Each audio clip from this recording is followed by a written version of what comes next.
Sejumlah wilayah di Indonesia, terutama daerah ibu kota Jakarta, dilanda banjir menjadi tradisi setiap tahun. Penyebab utamanya yaitu membuang sampah sembarangan, curah hujan yang tinggi, penebangan pohon secara liar, dan pembangunan di daerah resapan air menjadi salah satu penyebab terjadinya banjir di sejumlah wilayah. "Iva, jangan buang sampah sembarangan," kata seseorang perempuan yang bernama Aura, temannya sendiri yang sedang membuang sampah plastik ke selokan. "Memangnya kenapa? Masalah dengan kamu? Kalau aku buang sampah di selokan, itu bukan urusan kamu," ucap perempuan tersebut kepada temannya melotot ketika diingati agar tidak membuang sampah sembarangan. "Ya tentu bukan masalah untukku, tapi itu masalah untuk masyarakat, karena perbuatan kamu dapat merusak lingkungan sekitar sehingga menyebabkan bencana banjir," ucap Aura dengan lemah lembut. "Ya sudahlah, itu sudah terjadi. Hanya membuang satu sampah plastik saja kok, tidak akan langsung menyebabkan banjir. Iva, kakak tidak mau disalahkan karena perbuatan yang tercela." "Ya sudah, kalau kamu tidak mau diberitahu, mari kita pulang. Aku ingin istirahat dan berbaring di kasur." Aura lelah karena Iva tidak mau mendengarkan perkataannya. Dan kebetulan rumah Iva berdekatan dengan rumah Aura, hanya dengan berbeda gang, mereka berjalan menuju rumah mereka masing-masing. Sore itu mulai gerimis, ditambah awan sudah mulai gelap, bertanda akan turun hujan yang sangat lebat. Dan ternyata hujan lebat disertai angin yang sangat kencang, dan Iva hanya berdua dengan ibunya saja di rumah yang sedang kurang sehat. Makin lama, hujan semakin deras. Saluran air di depan dan samping rumah Iva sudah meluap ke jalanan, sehingga akan terjadi banjir di lingkungan rumahnya. Karena di lingkungan rumah tersebut, resapan air susah dan masyarakat sekitar sudah banyak yang membangun rumah seperti ruko, usaha, dan lain-lain di daerah resapan tersebut. Curah hujan semakin tinggi, sampah di sungai berserakan, saluran air menuju sungai sudah semakin susah karena terhalang oleh air arus yang mengalir, sepertinya akan terjadi banjir bandang. Hari semakin larut malam, Iva semakin ketakutan akan terjadi banjir bandang. Tidak ada hal yang bisa ia lakukan untuk mencegah banjir saat itu. Akhirnya, ia memutuskan untuk tidur. Ketika ia sedang tidur, mulailah banjir di depan rumah Iva. Tetapi banjir tersebut tidak masuk ke dalam rumah, hanya di jalan saja. Tolong, jangan mendekati aku, aku mohon," Iva berteriak dan ketakutan sambil pergi dan berlari kencang. "Hei, Iva, jangan pergi, kau kemarilah." Dengan suara keras tersebut selalu mengikuti Iva dan menakut-nakuti Iva. Dan Iva pun terjatuh sehingga tidak bisa menjauh dari suara tersebut. Siapa kau?" tanya Iva sambil terbata-bata karena ketakutan. "Kalau kamu ingin tahu siapa aku," bilang suara keras tersebut, "aku adalah sampah yang tempo hari kau buang sembarangan. Aku ingin meminta pertanggungjawabanmu atas kelakuanmu tempo hari, karena aku milikmu yang kau buang sembarangan tempat," kata suara keras tersebut. "Pergi kau, jauh-jauh dari sini monster seram. Aku tidak mau melihatmu. Pergilah!" Iva berteriak sambil memejamkan matanya karena tidak ingin melihat monster seram tersebut. Saat ia membuka matanya, seketika monster itu hilang. Akhirnya monster seram itu pergi. Dalam mimpi, Iva berjalan ke arah menuju pulang, namun ia tidak tahu arah jalan pulang. Bahkan ia tidak tahu di mana dia sekarang. Ia melihat sekelilingnya sampah yang berserakan di sungai, di jalan, di atas atap rumah, dan banyak sekali pemukiman warga serta penduduk sangat padat.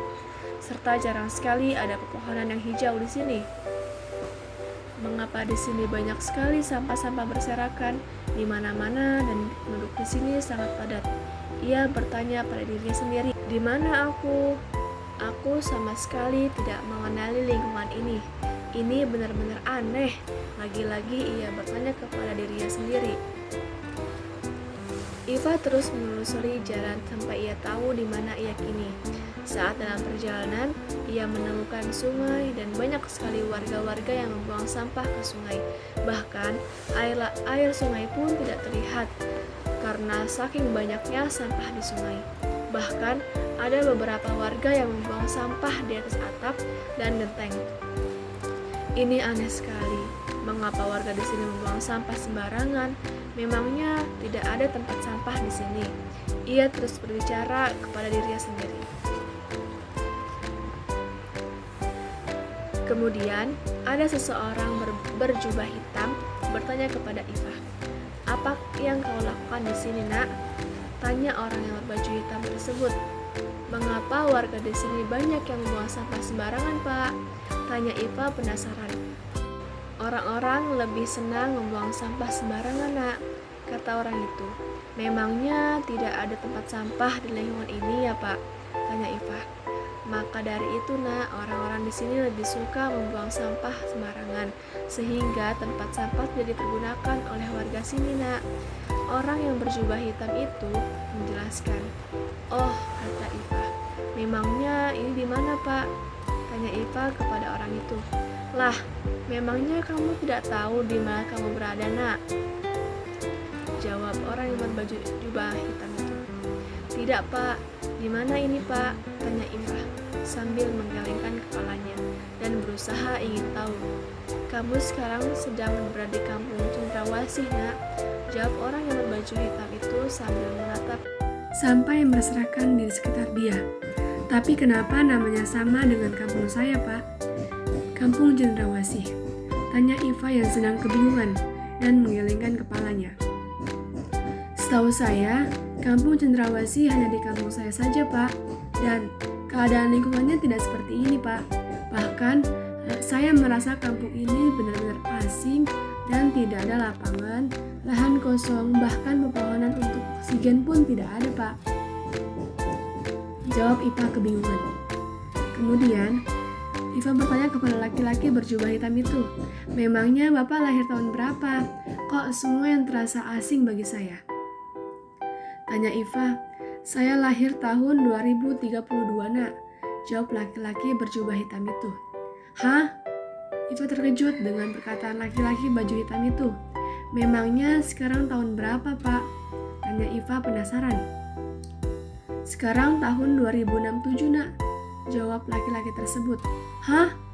Lagi-lagi ia terkejut mendengar sekarang tahun 2067. "Bagaimana kamu tidak bisa tahu?" jawab laki-laki tersebut. Iva berpikir keras bagaimana bisa dalam semalam itu berubah begitu cepat. Seperti ada yang aneh dengan dunia ini, Pak. Kalau begitu saya pamit pulang dulu ya, Pak. Terima kasih atas informasinya, Pak, jawab Iva kebingungan dan meninggalkan laki-laki berjubah hitam itu. Sepanjang perjalanan, Iva berpikir, apakah ini benar-benar kenyataan atau dirinya sedang mimpi? Tapi bumi yang ia lihat sekarang benar-benar berbeda, bahkan bisa dibilang sangat hancur. Karena banyak sampah berserakan di mana-mana, penghijauan pun tidak ada. Kemudian ia teringat dengan perkataan Aura tempo hari yang mengatakan jangan membuang sampah sembarangan. Walaupun sampah tersebut hanya sampah plastik, Iva berpikir, bumi akan hancur karena sampah. Ada penyesalan dalam hati Iva karena tidak mendengarkan perkataan Aura. "Iva!" Suara keras itu terdengar lagi. Langsung berkata, "Jangan dekati aku lagi." Bruk! Iva jatuh dari tempat tidur. "Au, sakit!" Iva merasa kesakitan karena jatuh dari tempat tidur. Iva segera membuka jendela kamar dan melihat hari sudah pagi. Dan suasana lingkungan rumahnya seperti biasa, bahkan jauh dari yang ia mimpikan. Ketika Iva keluar kamar, ia melihat ibunya sedang menyiapkan sarapan untuk Iva dan ayahnya. "Segera mandi lalu sarapan dahulu sebelum berangkat sekolah," ucap ibu di dapur. "Ya, Ibu." Iva langsung mengambil handuk dan bergegas mandi. Setelah selesai mandi, ia langsung ke kamar dan dan memikirkan hal yang semalam terjadi. Ternyata hanya mimpi, syukurlah semua tidak menjadi kenyataan. Setelah sarapan, Iva langsung berangkat sekolah bersama Aura. Dengan berjalan kaki di tengah perjalanan, Iva bercerita mengenai mimpinya yang buruk semalam kepada Aura. "Oh, jadi begitu," ucap Aura. "Kamu bisa mengambil pelajaran dari mimpi kamu itu. Bahkan, aku pun selalu mengingatkanmu, jangan membuang sampah sembarangan," ucap Aura mengingatkan Iva. "Iya, aku baru sadar. Aku janji tidak akan membuang sampah sembarangan lagi dan tidak akan mengulangi perbuatan buruk itu." Setelah pulang sekolah pada sore hari, tidak disangka-sangka kejadian yang ia takutkan selama ini terjadi karena ulah perbuatannya, membuang sampah sembarangan. Terjadi pada hari itu curah hujan tinggi selama berhari-hari. Air selokan tersumbat dan bahkan air sungai mengalir sampai ke dalam rumah Iva, hingga Alifa berteriak meminta pertolongan. Tetapi tidak ada satupun warga dan tetangga Iva yang menolongnya.